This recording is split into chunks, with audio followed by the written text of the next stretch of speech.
Hi everyone, welcome back to D K Sharma education hub. आज के इस लेक्चर में हम देखेंगे chapter number 5 of class 6 history NCERT, जिसमें हम देखेंगे kingdoms, Kings and an early Republic. But उससे पहले एज़ यूजुअल आपको नोट्स बनाने की कोई ज़रूरत नहीं है। यहाँ पे इंपॉर्टेंट पॉइंट्स लिख दिए गए हैं, आपको PDF टेलीग्राम से मिल जाएगी। So you can join my Telegram channel, link आपको डिस्क्रिप्शन में मिल जाएगा। चलो स्टार्ट करते हैं। पहले बुक से देखेंगे एंड आफ्टर दैट समरी ले लेंगे फ्रॉम नोट्स। शंकर के दादा दादी बहुत एक्साइटेड हैं आज, क्योंकि आज इलेक्शन डे है। तो शंकर भी पूछ लेता है कि आप इतने एक्साइटेड क्यों हो, आज ऐसा क्या खास है। तो दादाजी रिप्लाई करते हैं कि आज हम अपना रूलर चूज़ करेंगे। क्वेश्चन ओरिजिनेट करता है कि रूलर कैसे चुनते हैं। आज की छोड़ो, 3000 साल पहले कैसे रूलर बना करते थे। तो ऋग्वेदिक पीरियड में हमने देखा किस तरह से रूलर बनाया जाता था। 2 क्वालिटीज़ होनी चाहिए किसी भी रूलर की। क्या हुआ करती थी, एक तो स्किल्ड वॉरियर होना चाहिए और दूसरा ब्रेव होना चाहिए वो। बट बाय द टाइम हम देखते हैं कि राजा को चुनने का जो स्टाइल है या प्रोसीजर है वो डिफरेंट होता है। यहाँ पे आज हम देखेंगे अश्वमेधा के बारे में। अश्वमेध को अगर देखें तो अश्व का मतलब होता है हॉर्स। यहाँ पे क्या किया जाता था, एक टेरिटरी डिसाइड कर ली जाएगी कि राजा का जो रॉयल हॉर्स होगा उसको यहाँ पे छोड़ दिया जाएगा। जो भी टेरिटरीज तक वो जाएगा हॉर्स, वो सारी किसके अंडर आ जाएंगी, वो राजा के अंडर आ जाएंगी। अगर कोई और टेरिटरी है, कोई नेबर में जाके अगर वो हॉर्स उस टेरिटरी में चला जाता है और उस टेरिटरी का राजा उस टेरिटरी को इस राजा को देने को मना कर देता है, तो उस केस में क्या होगा, दोनों के बीच में फाइट होगी। तो जब फाइट होगी दोनों के बीच में, तो जो राजा जीत के आएगा उसकी चलेगी। मोस्ट ऑफ द केसेस में देखा जाता है कि जो रॉयल हॉर्स हुआ करता था उसको ही जितवाया जाता था। फिर जैसे ही राजा जीत जाएगा तो बहुत बड़े रथ के ऊपर आएगा, मतलब एक तरह से प्रदर्शन करेगा अपना वो सारे गेस्ट के सामने। गेस्ट कौन कौन हुआ करते थे, एक तो प्रीस्ट हुआ करते थे, ब्राह्मण्स, दूसरे वैश्यास हुआ करते थे। ठीक है, शूद्रास यहाँ पे अलाउ नहीं होंगे। अभी वर्ण सिस्टम भी देखेंगे हम। अब प्रीस्ट जो होगा वो बाकी की सेरेमनी कंडक्ट करवाएगा। अश्वमेधा कंप्लीट हो चुका है। अब होगी sprinkling of sacred water. Sprinkling के साथ साथ कुछ मंत्र यहाँ पे चैंट करे जाएंगे बाय ब्राह्मण्स, और जो राजा है वो अपॉइंट कर लिया जाएगा। राजा अपने रथ के ऊपर आया है। एक एनिमल स्किन, एनिमल में भी कौन, टाइगर स्किन यहाँ पे रखी हुई है बहुत बड़ी आगे, just to showcase the power of the king. ठीक है, तो अपनी ग्लोरी को दिखा रहे हैं वो बेसिकली। और फिर बाकी के जो रिचुअल्स होंगे, उनके बच्चे, उनकी बीवियाँ करेंगी सारी, और जो बाकी के राजा वहाँ पे आएंगे जिनकी टेरिटरी उस मेन राजा के अंडर चली गई हैं, वो भी वहाँ पे बैठे होंगे just to see the showcase. फिर उसके बाद जो भी सेरेमनीज़ हैं वो कंप्लीट होती हैं, वाटर स्प्रिंकलिंग हो जाती है। काफ़ी ऑर्डिनरी विश या फिर वैश्यास भी अलाउड होते हैं वहाँ पे, और ये लोग गिफ्ट्स लाए होते हैं। बट शूद्रास अलाउड नहीं थे। अब देख लेते हैं एक बार वर्ण सिस्टम क्या था। वर्ण सिस्टम जो है बेसिकली वो पुरुषुक्ता हीम से लिया गया है। पुरुषुक्ता हीम में क्या बोला जाता है कि ब्रह्मा की जो बॉडी है उससे 4 लोग इमर्ज करके आते हैं। वो कौन कौन है, ब्राह्मण, क्षत्रिय, वैश्य, शूद्र। ब्राह्मण का जो मेन पर्पस था वो स्टडी करना हुआ करता था। स्टडी करके उनको टीचिंग करनी होती थी वेदास की टू द नेक्स्ट स्टूडेंट्स, जो कि ब्राह्मण्स। उसमें तो सारे इंक्लूडेड थे, उसमें कोई ऐसी डिस्पैरिटी नहीं थी, इक्वल थे सारे, बस काम डिवाइडेड था। ऑक्यूपेशन के बेसिस पे ये वर्ण था। बाय द टाइम एक्सप्लॉयटेशन होने लगी। ठीक है, दैट्स अ डिफरेंट केस। क्षत्रिय जो थे वो वॉर्स में इन्वॉल्व हुआ करते थे, वॉरियर्स हुआ करते थे, मतलब एक ऐसा क्लैन बना दिया गया जो वॉर में इन्वॉल्व रहेंगे। वैश्यास जो थे ये फार्मर्स आ जाएंगे, हर्डर्स आ जाएंगे, ट्रेडर्स आ जाएंगे। शूद्र क्या करेंगे, इन बाकी सभी की सेवा करेंगे। ये जो बाकी के 3 वर्ण हैं इन सब की सेवा करेंगे। तो दैट वाज द वर्ण सिस्टम, जो कि पुरुषुक्ता हीम से लिया गया है, which is mentioned in the Rigveda. Rigveda के भी 10 मंडल हैं, तो जो मंडल नंबर 1 एंड मंडल नंबर 10 है उसमें पुरुषुक्ता हीम को मेंशन करा है, यानी कि वर्ण सिस्टम। हमने लास्ट लेक्चर में देखा था जना के बारे में, अगर याद हो आपको, यादु जना, पुरु जना वगैरह हमने पढ़े थे। आज हम देखेंगे जनपद, और इस पैराग्राफ के बाद हम देखेंगे महाजनपद। देखो जो इंपॉर्टेंस है वो इस तरफ को इंक्रीज़ कर जाएगी, यानी कि महाजनपद जो हैं they are going to be very important. पहले एक पिक्चर देख लेते हैं साइड में। पेंटेड ग्रे वेयर की पिक्चर आपको दिख रही होगी, ये वाली। ये इस तरह के बाउल्स भी देखने को मिलेंगे, प्लेट्स भी देखने को मिलेंगी। इनके ऊपर डिज़ाइन देखोगे आप तो कईयों में आपको सिंपल डिज़ाइन मिलेंगे, कई जगह पे आपको ज्योमेट्रिक डिज़ाइन मिलेंगे। ज्योमेट्रिक मतलब ऐसे लाइन बना दी, बीच में ऐसे ऐसे लाइन बना दी, या फिर डॉट डॉट डॉट लगा दी, लाइक दैट। तो अब क्या होगा, डिपेंड करता था कि पेंटेड ग्रे वेयर कैसा है। जैसा पेंटेड ग्रे वेयर होगा उसकी इंपॉर्टेंस वैसी ही होगी। फॉर एग्जांपल अगर ये पेंटेड ग्रे वेयर बिल्कुल स्मूथ डिज़ाइन का है और मतलब इसके ऊपर कोई डिज़ाइन नहीं है, ठीक है, भूल जाओ थोड़ी देर के लिए, ये बिल्कुल प्लेन है, कोई डिज़ाइन नहीं है, तो उसको बोल दिया जाता था कि वो डेली पर्पज़ से यूज़ किया जाता था। बट वहीं पे कहीं पे हमें ज्योमेट्रिक डिज़ाइन जब देखने को मिलते हैं तो बोलते हैं ये स्पेशल वेयर्स हुआ करते थे। इनकी खास बात ये हुआ करती थी कि ये जब कोई स्पेशल गेस्ट आएगा तो उसको दिया जाता था ये वाला, ठीक है। तो ये चीज़ थी पेंटेड ग्रे वेयर्स की। आपको ग्रे कलर में भी मिलेंगे और रेड कलर में भी देखने को मिल जाते हैं। Now we will see janapadas. Janapadas क्या था, जैसे ही राजा चूज़ होके आएगा, मतलब अपनी सेक्रीफाइसेस हो गए पूरे, अश्वमेध प्रोसेस कर दी, वो स्प्रिंकलिंग ऑफ सेक्रेड वाटर हो गया, अब उसको बोला जाएगा कि वो राजा है पूरे जनपद का। यानी कि जो भी जनाज, बहुत सारे जनाज वहाँ पे आए हैं, जनाज, बहुत सारे जनाज आपस में मिल जाएंगे और बनाएंगे एक जनपद। जनपद का मतलब होता है लैंड वेयर द जन set it's foot and settle down, मतलब वहाँ पे प्रॉपरली सेटल हो चुके हैं। कुछ जनपद आपको यहाँ मैप में भी दिखाए हुए हैं, यहाँ पे महाजनपद्स भी हैं, साथ में जनपद्स भी हैं। पर जो कुछ इंपॉर्टेंट साइट्स आती हैं वो है एक पुराना किला। पुराना किला आपका दिल्ली में है, हस्तिनापुर जो कि मेरठ के पास में है, अतरंजी खेड़ा जो कि आपका ईता के पास में है। ये हस्तिनापुर और अतरंजी खेड़ा दोनों ही आपको उत्तर प्रदेश में देखने को मिलेंगे। So important point. सो यहाँ पे ये आर्कियोलॉजिस्ट को काफ़ी सारे एविडेंसेस देखने को मिले हैं like this painted grey where. ये तो होगी लोकेशन, ये जनपद्स की इंपॉर्टेंट लोकेशंस हैं। नाउ दे फाउंड कि पीपल वहाँ पे हट्स में रहा करते थे और कैटल भी रखा करते थे और बाकी एनिमल्स भी रखा करते थे। वैरायटी ऑफ क्रॉप्स को ग्रो किया करते थे, जैसे कि rice, wheat, barley, pulses, sugar cane, sesame and mustard. Now इन्होंने अर्दन पॉट्स भी बनाए बहुत सारे, कुछ ग्रे कलर के हुआ करते थे, कुछ रेड कलर के हुआ करते थे। एक स्पेशल टाइप की पॉटरी देखने को मिलती है जिसको बोलते हैं पेंटेड ग्रेवेयर। ऑलरेडी आप यहाँ पे इमेज में देख चुके हो, that was the painted grey ware. नाम से ही पता चल रहा है कि इस पेंटेड ग्रे वेयर पेंट भी किया होगा, डिज़ाइन भी होगा, सिंपल लाइंस भी हो सकती हैं, ज्योमेट्रिक पैटर्न भी हो सकते हैं। Now we come to the mahajanapadas. Mahajanapadas आप देखोगे, जनपद हमने देख ली, अब उससे भी ज़्यादा इंपॉर्टेंट आएगा Mahajanapada, because they were very powerful by the time, तो इस वजह से इनको बोला गया महाजनपद, यानी कि ग्रेटनेस दिखाई गई है। अभी आपको देखने को मिलते हैं टोटल 16 देखने को मिलते हैं, तो इनको बोला जाता है 16 महाजनपदास, ठीक है, 16 महाजनपद्स। कौन कौन से थे ये, तो मैं यहाँ पे नाम लिख देती हूँ, ऑल दो नोट्स में लिखे हुए हैं। अंग, मगध, काशी, कुशाल, वज्जी, माला, छेदी, वत्स, मत्स्य, कुरु, पंचाल, कंधार बोलो या गंधार बोलो, गंधार, कंबोज, अस्माका, सुरासेनी। तो इस तरह से ये 16 हुआ करते थे। इसमें हमें फॉर नाउ एक वज्र याद रखना है, एक मगध याद रखना है, अंग याद रख लो, और कुशाल भी था एक, हाँ कुशाल याद रख लो। कुरु हम देख चुके हैं, कुरु जना वगैरह हम पढ़ चुके हैं ऑलरेडी। सबसे ज़्यादा इंपॉर्टेंस यहाँ पे इमर्ज होगी मगध की बाय द टाइम। वज्जी की भी बहुत ज़्यादा इंपॉर्टेंस है, इनको ध्यान में रखो। तो इनकी लोकेशन देख लेते हैं। ये देखो वज्जी वाला एरिया ये पड़ेगा यहाँ पे, ये आ गया मगध वाला एरिया, यहाँ पे है अंग। ये राजगृह भी ध्यान में रखना, ऑल्दो ये कैपिटल है बट राजगृह ध्यान रखना। ये सारा जो है एरिया, वैशाली वगैरह, ये लाई करते हैं आपके बिहार वाले एरिया में। अभी के लिए ये लोकेशंस याद रखो। फिर कुसाला यूपी में आ जाएगा, पंचाल आपका अगेन वेस्टर्न यूपी में आ जाएगा। इस तरह से इनको ध्यान रख लेना। अगर सबसे साउथ में पूछा जाए कौन सा महाजनपद हुआ करता था, तो वो हुआ करता था अवंती, जिसकी कैपिटल उज्जैन थी। नॉर्थ वेस्ट में हुआ करता था आपका Gandhara. For now you have to remember Vajji के बाद मगध, इनको ध्यान में रख लो, ठीक है। अभी इन दो को याद रखो, इनको देखेंगे हम कि क्या इनकी इंपॉर्टेंस हुआ करती थी। इस इमेज में अगर ये आप ध्यान से देखो ना, ये फोर्टिफाइड इमेज है एक तरह से, फोर्टिफाइड वॉल बोल लो इसको, फोर्टिफाइड वॉल। ये चीज़ क्या रिप्रेजेंट करती है कि राजा देखो कितना पावरफुल था। उसने अपने किंगडम को क्या किया था, इस तरह से वॉल्स लगा दी थी, ठीक है, ताकि बाहर से कोई अटैक करने की भी ट्राई करे तो उससे प्रोटेक्शन मिल जाती थी। क्योंकि जब तक बंदा इन सीढ़ियों को चढ़ेगा तब तक वो राजा को ऊपर पता चल जाएगा और वो ऊपर से अटैक कर देंगे। तो that was the fortified wall. Now we will see कि ये है कहाँ पे लोकेशन। तो ये कौसंबी में है। कौसंबी आज के इलाहाबाद वाले एरिया में है। इलाहाबाद का नाम चेंज करके प्रयागराज रख दिया गया है।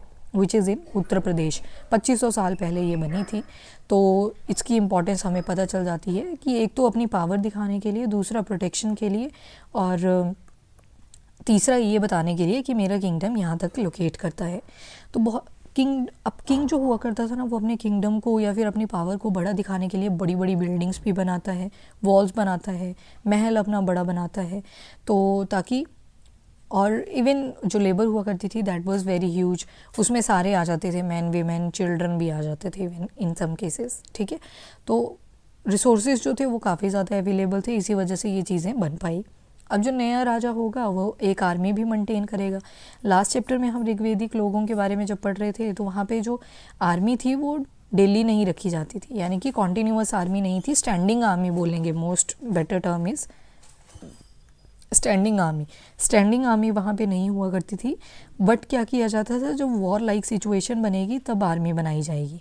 बट अब देखेंगे हम कि महाजनपद क्या कर रहे हैं, प्रॉपर एक स्टैंडिंग आर्मी रख रहे हैं अपनी, उनको पूरी सैलरीज दी जा रही है, और जो किंग है उनके ऊपर चेक रख रहा है थ्रू आउट द ईयर।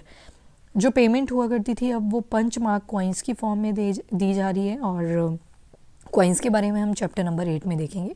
तो that's how we can see कि जो ऋग्वेदिक राजा हुआ करता था वो डिफरेंट था फ्रॉम द महाजनपद राजा। कैसे कैसे देखो, ऋग्वेदिक राजा में देखी जाती थी skill, braveness of the king, ठीक है, उसको राजा बनाया जाएगा। वहीं पे महाजनपद के राजा को देखें तो यहाँ पे कुछ नहीं है, शो ऑफ ज़्यादा देखने को मिलेगा। सेरेमनीज होंगी जैसे कि अश्वमेध हमने देखी, स्प्रिंकलिंग ऑफ सेक्रेड वाटर, इसके हेल्प से राजा बनाया जाएगा। आर्मी में भी हम डिफरेंस देखते हैं। ऋग्वेदिक पीरियड में जो आर्मी हुआ करती थी, आर्मी का लीडर हुआ करता था वो स्किल्ड होता था, ब्रेव हुआ करता था और अपनी टीम को जितवाया करता था। वहीं पे महाजनपद के राजा देखें अगर, तो ये क्या करते थे, अपनी आर्मी को standing army, whether war like condition is there और not, but standing army continuously होगी। अब देखो आर्मी रख ली है तो अब टैक्सेस कलेक्ट करने पड़ेंगे। क्यों करने पड़ेंगे, क्योंकि हमने ऊपर देखा पंचमार्क कॉइन्स ये लोग दिया करते थे उनको एज अ सैलरी। तो अगर अब कॉइन्स देने हैं तो होने भी तो चाहिए राजा के पास, तो टैक्सेस से आने लगे। अब जो महाजनपद के राजा हैं वो बहुत बड़े महल बना रहे हैं, बड़े महल बना रहे हैं तो उसमें भी तो पैसा चाहिए ना, और बिग आर्मी रख रहे हैं तो उसमें भी पैसा चाहिए, तो उनको ज़्यादा रिसोर्सेज की ज़रूरत पड़ी। दैट्स वाई इनको टैक्सेस अब कलेक्ट करने पड़ेंगे। So instead of depending on occasional gift, पहले तो क्या था, हम देखते हैं गिफ्ट ले आया करते थे, उन्हीं गिफ्ट से मैनेजमेंट हुआ करती थी, बट अब गिफ्ट से पूरा नहीं चलेगा काम, यहाँ पे अब टैक्सेस कलेक्ट करने पड़ेंगे। डिफरेंट टाइप के टैक्सेस कलेक्ट किए जाते थे, जैसे कि वी विल सी, एक था टैक्स ऑन क्रॉप्स, दूसरा क्राफ्ट पर्सनस पे लगा देते थे, हार्डर्स भी पे किया करते थे टैक्सेस एज एनिमल्स और एनिमल प्रोड्यूस के फॉर्म में। टैक्सेस हुआ करते थे जो ट्रेड किया करते थे एक जगह से दूसरी जगह पे, जो भी आप देखोगे कि, just give me a second, just give me a second guys.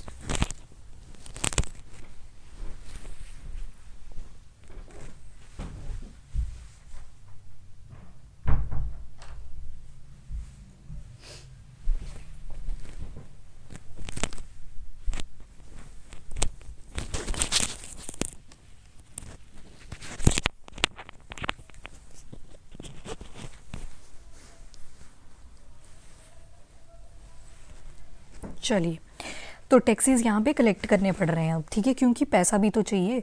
Forest produce जो लेके आ रहे हैं हंटर एंड गैदरर्स, उनसे भी टैक्स कलेक्ट किए जाते थे, ठीक है। तो इस तरह से बहुत सारे डिफरेंसेस इमर्ज होते हुए दिखते हैं हमें during the Mahajanapada period. Even agriculture के पैटर्न में भी चेंजेस आ जाते हैं बहुत सारे। एक तो पहले ये लोग ना वुडन प्लो यूज़ किया करते थे, हल होता है ना जो, वो वुडन का बना होता था, यानी कि वुड का बना हुआ करता था।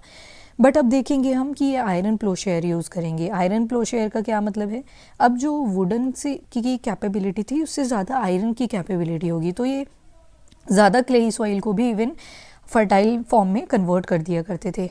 सेकंड, इन्होंने पैडी होती है राइस की खेती, ठीक है, धान की खेती उसको बोलते हैं पैडी, तो इन्होंने ट्रांसप्लांटेशन करनी शुरू करी। अब पहले ये क्या करते थे, फील्ड के अंदर ना सीड डाल दिया करते थे इस तरह से, अब ये सीड नहीं डालेंगे, डायरेक्टली सैपलिंग्स डालेंगे। पहले सैपलिंग्स बना लेंगे अपने पास, छोटी छोटी सैपलिंग्स तैयार कर लेंगे, फिर उन सैपलिंग्स को जाके खेत में लगाएंगे। आपने देखा होगा ना, धान की खेती जब होती है तो उस केस में भी ऐसे ही करा जाता है, अभी तक यही वाला ट्रेंड चलता है, ठीक है, ट्रांसप्लांटिंग वाला।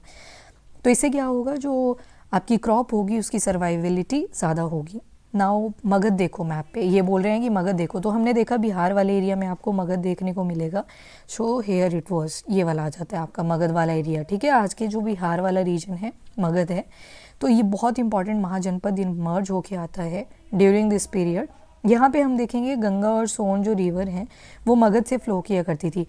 अगर आपको ध्यान हो तो ये थी यमुना रिवर, यमुना में मिलती है चंबल, और फिर जाके गंगा में मिल जाती है यमुना, और सोन रिवर भी किस में मिलती है, गंगा में। अगर आपको ध्यान हो वेरी फर्स्ट लेक्चर, तो जो सोन है that is a tributary of Ganga river, यहाँ से ध्यान रखना।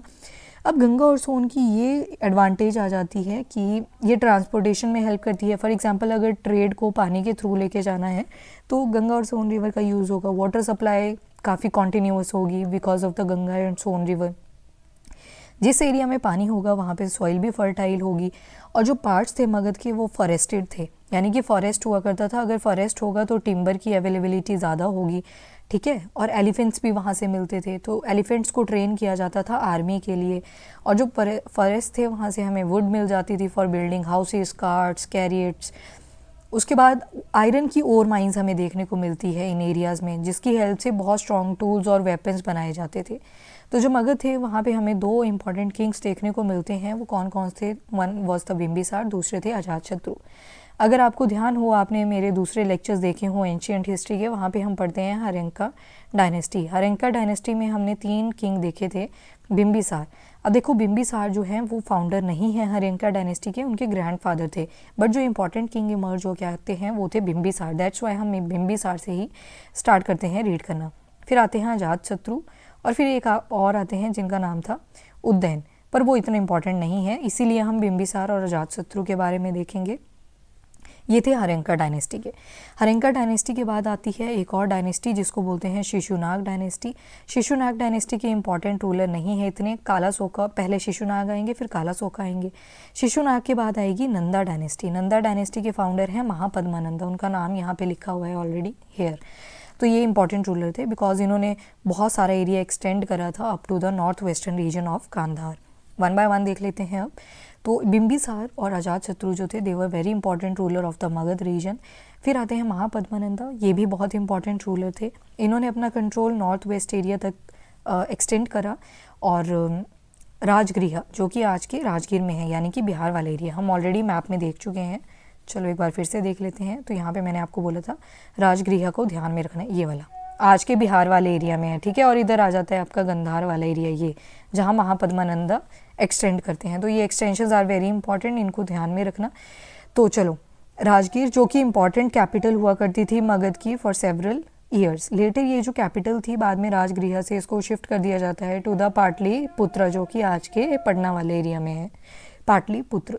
2300 साल पहले एक रूलर हुआ करते थे अलेक्जेंडर, आपको पता है उन्होंने इन्वेजन करा था टूवर्ड द इंडिया। पर उनकी एक्चुअल लोकेशन कहाँ पे थी, कहाँ के रेजिडेंट थे वो?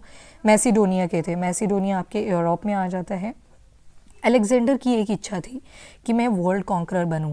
ऑफ कोर्स वो एक तरह से कॉन्कर तो नहीं कर सकते थे पूरा वर्ल्ड, बट उन्होंने काफ़ी सारे एरियाज़ कॉन्कर कर लिए थे, जैसे कि Egypt, West Asia, and came to the Indian subcontinent. और कहाँ तक पहुँचते हैं? Up to the banks of Beas. Beas का वैदिक नेम ध्यान में रखना विपस।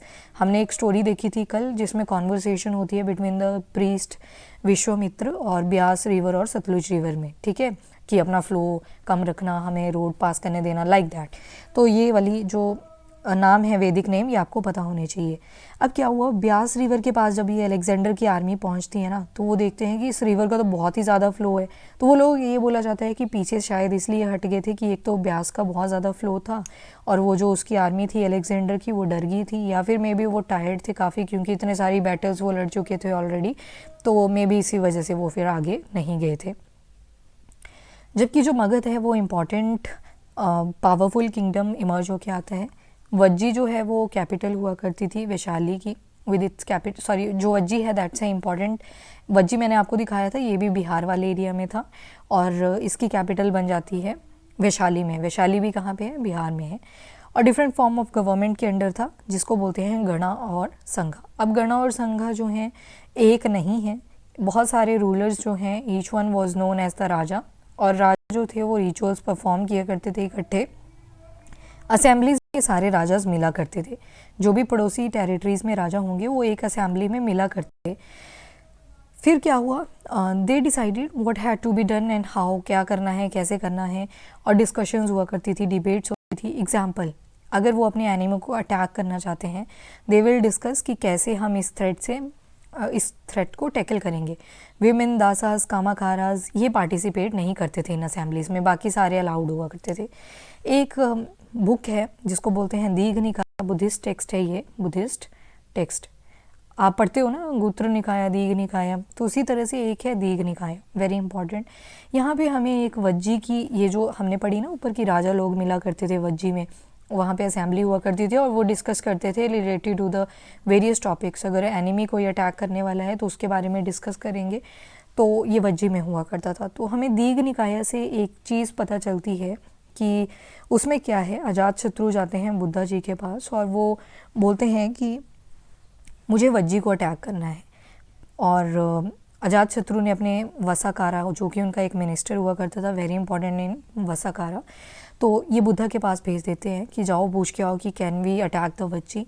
पर बुद्धा यहाँ पे बोलते हैं, वो पूछते हैं उनको, क्या कभी वज्जी ने ये चीज़ें, अगर बोल सकते हो ये चीज़ें कभी फॉलो नहीं करी तो उस केस में आप वज्जी को अटैक कर सकते हो। क्या क्या चीज़ें, अगर वो देखो आपकी असेंबलीज़ में पूरी तरह से पार्टिसिपेट कर रहे हैं, then you can't attack the Vajji.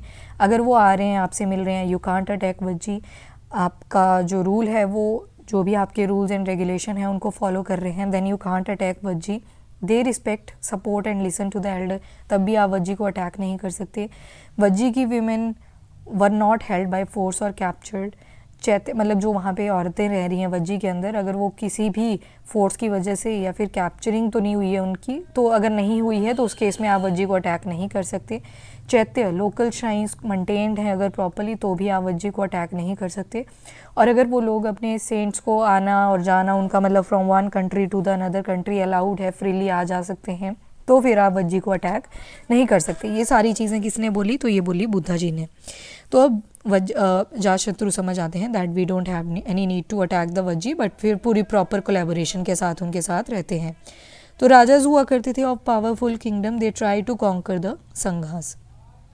ये काफ़ी टाइम तक चलता है और बाय द टाइम हम देखते हैं कि किस तरह से सारे के सारे गणा और sanghas they were conquered by the Guptas rulers. बहुत टाइम के बाद आएगा, उसके बाद अभी हम देखेंगे मौर्यंस आएंगे। तो इस तरह से ये सारी चीज़ें चलती हैं। Now you can solve this question, ये हमने देख लिया।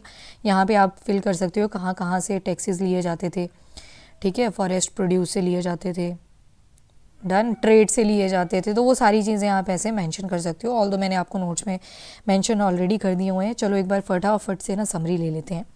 फर्स्टली हमने देखा राजा के बारे में डिफरेंट सेक्रीफाइसेस होते थे, जैसे कि अश्वमेध देखा, वाटर की स्प्रिंकलिंग करी जाती थी। 4 वर्ण सिस्टम हम देखते हैं, ब्राह्मण आते हैं, क्षत्रिय आते हैं, वैश्य आते हैं, शूद्र आते हैं।